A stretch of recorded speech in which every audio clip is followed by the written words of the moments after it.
Boss Kevin. Hola guys, hola guys, hola guys, hola guys. Okey, hari ini selalu kita tengok helmet. Hari ini something berkaitan dengan kepala kita tapi bukan helmet. Okey, apa dia? Kami masih ada sedikit merchandise Alpine Star. Okey, cap ori Alpine Star guys. Okey, cap ori Alpine Star.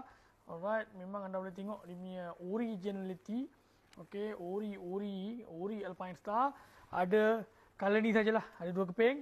Okey, kemudian kita ada lagi satu cap. Okey, lagi satu cap. Ini special sikit. Okey, cap rider cap rider pakai punya. Okey, daripada Suomi. Okey, Suomi punya, very nice guys. The finishing very nice. Saya punya staff pun terus tengok dah beli satu. Okey, Suomi.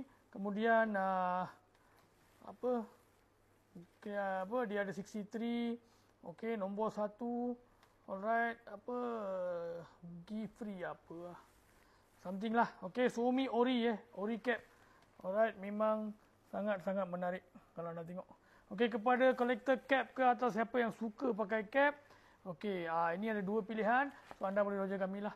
Okay, sekarang kami boleh terima credit card payment. Kalau anda nak beli online pun, credit card, e-wallet, okay, FPX transfer, QR pay, Shopee Pay Later, semua boleh. So tak perlu risau. So apa-apa Roger, tu saja saya Boss Kevin. Ciao.